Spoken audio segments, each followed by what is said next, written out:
హైదరాబాద్లో పలుచోట్ల భారీ వర్షం కురిసింది. ఎల్బీ నగర్, దిల్సుఖ్ నగర్, కొత్తపేట, తార్నాక, ఓయూ, లాలాగూడ, హబ్సిగూడ, నాచారం, మలాపూర్, సికింద్రాబాద్ తదితర ప్రాంతాల్లో వర్షం కురిసింది. భారీ వర్షానికి రహదారులు జలమయమై ప్రజలు అవస్థలు పడ్డారు.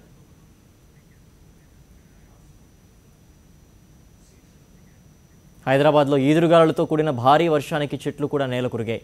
రోడ్లపై చెట్ల కమ్మలు, వరద నీటితో ట్రాఫిక్ తీవ్ర అంతరాయం కలిగింది. నల్లకుంట ఫీవర్ ఆసుపత్రిలో 2 భారీ చెట్లు కూరాయి. ఓ చెట్టు ఆసుపత్రి 8వ వార్డు షెడ్డుపై పడడంతో రోగులు భయభ్రాంతులకు గురయ్యారు. రోగి అటెండెంట్ రేకులు పడి కాలికి స్వల్ప గాయమైంది. వార్డులో ఉన్న మిగిలిన రోగులు కొద్దిలో ప్రమాదం నుంచి తప్పించుకున్నారు. వార్డు మొత్తం ధ్వంసమైంది.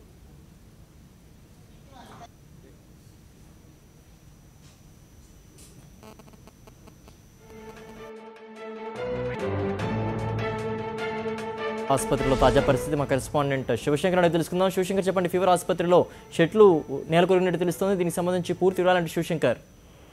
Good morning Siddhu. హైదరాబాద్ లో గత అర్ధరాత్రి నుంచి భారీగా వర్షాలు పడుతున్నాయి. రాష్ట్రంతో పాటు హైదరాబాద్ లో అనేక చోట్ల వర్షాలు పడుతూనే ఉన్నాయి. నగరంలో ఎల్బీ నగర్, కొత్తపేట ప్రాంతాలతో పాటు ఇక్కడ ఫీవర్ హాస్పిటల్, దిల్సుఖ్ నగర్, ఉప్పల్, రామంతపూర్ ఏరియాలో భారీగా వర్షం పడింది.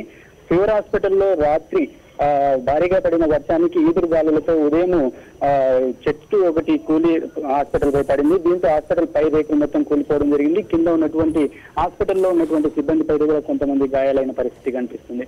అయితే ఆ రేకులు పై నుంచి పెద్ద కొమ్మ పడడంతో ఇటువంటి పరిస్థితి ఉందని చెప్పి, అదే విధంగా స్థానికంగా ఉన్నటువంటి వాళ్ళు కూడా ఆ టైంలో వచ్చేసి అక్కడ రేకులు పైన పడ్డటువంటి చెట్లు కొమ్మలను వీటన్నిటి కూడా తీసే ప్రయత్నం చేస్తున్నారు. కానీ ఎవరికి పెద్దగా గాయాలైతే కాలేదు. కానీ దీనిపై ఆ సమయంలో ఎవరైనా పేషెంట్లు ఉంటే మాత్రం ఖచ్చితంగా అందరికీ తీవ్ర ఇబ్బంది కలిగేదని చెప్పి అక్కడ ఉన్నటువంటి హాస్పిటల్ సిబ్బంది చెప్తూనే ఉన్నారు. అయితే దీనికి సంబంధించి చర్యలు తీసుకుంటామని చెప్పి హాస్పిటల్ సూపరింటెండెంట్ కూడా చెప్పారు. అంటే కొమ్మలు విరిగిపోయేవన్నీ ఉంటే వాటిని వెంబడి తొలగిస్తామని చెప్పి, అదేవిధంగా రేకులు కూడా మరమ్మతు చేయించే దిశగా పనులు ముమ్మరం చేస్తామని చెప్పి హాస్పిటల్ సూపరింటెండెంట్ చెప్పారు.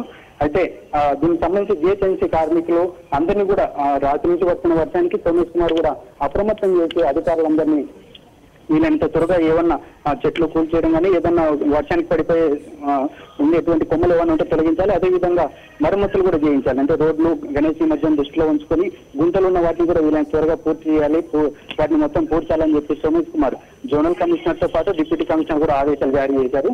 ఏ ప్రాంతంలో అయినా సమస్యలు ఉంటే వాళ్ళ టోల్ ఫ్రీ నెంబర్ కూడా ఒకటి ఇచ్చి దానికి కాల్ చేస్తే ఇమీడియట్ గా స్పందిస్తామని చెప్పి సోమేష్ కుమార్ కూడా అన్నారు. అదేవిధంగా ఇప్పుడు ప్రజెంట్ అయితే హాస్పిటల్ సిబ్బందులు వాటిని పైన పడినటువంటి కొమ్మలు తొలగించే పనులు హాస్పిటల్ సిబ్బందితో పాటు అధికారులు కూడా నిమగ్నమయ్యారు.